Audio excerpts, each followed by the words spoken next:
This is Code.org. Let's see what we're doing.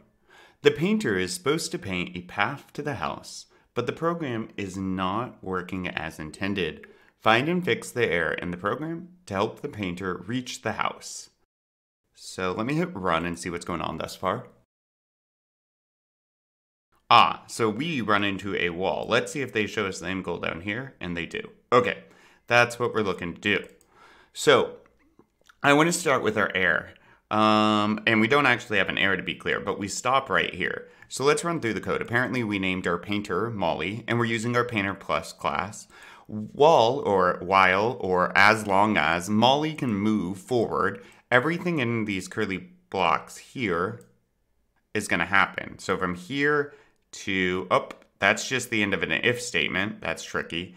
And this is an if statement. So from here to here, zoop, zoop, zoop, that's our entire loop, right? And so everything in between these will keep happening until Molly can no longer move. One way to tell if you're getting confused is doing this little arrowy thing. It might make it more confusing, but it can show you what is contained, right? That whole thing that disappears is contained within our loop.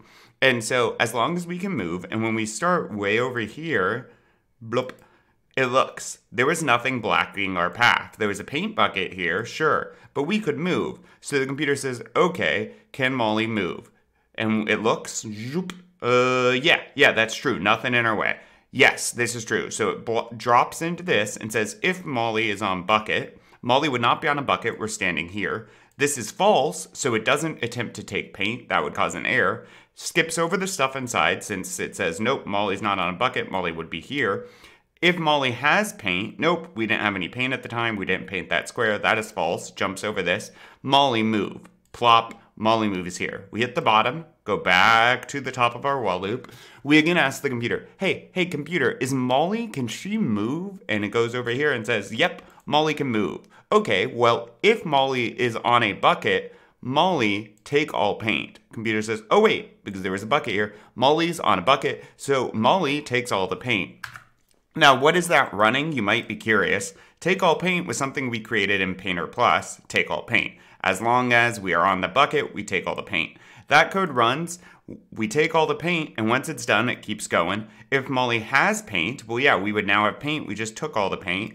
Paint red. Paint that square red. We move forward. And it keeps going until we run in here. Can Molly move? Right here, Molly cannot move. This is false.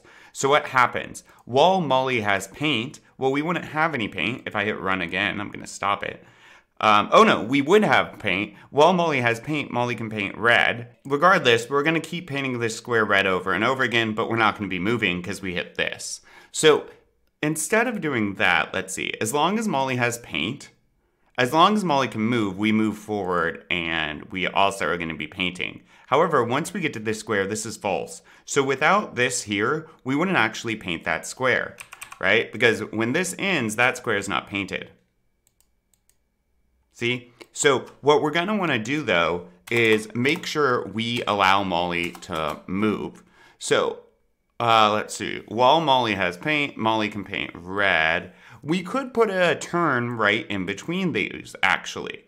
Or we could put an if statement here. I'm going to do mine here since we know now Molly has run into a taxi. So let's say Molly dot, and that is a right turn, turn right. Ooh, if I could spell turn right.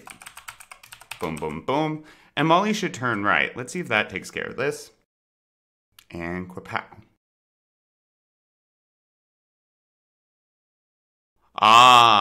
Well, that's annoying.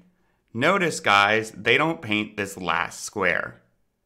I don't like that. So why aren't they painting this last square? I'm going to assume...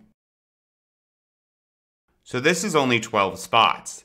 This would be the 13th spot. So the way they're doing this is they either incorrectly, I would argue, painted a square twice, or they stopped painting once they could no longer move. So they made it conditional, possibly, that if Molly can move, to paint red. I really hate this either way, because I don't think that is good practice. Regardless, it's going to test us on whether we can match theirs. So we could, and this is redundant, paint a square red here. And that will work. We could also, Let's see if Molly can move. Trying to see if we can put this anywhere else. We could even throw one in here, right? Really, the goal here is to paint a square twice, since we're not supposed to paint. Yeah, that would work as well. Let's see.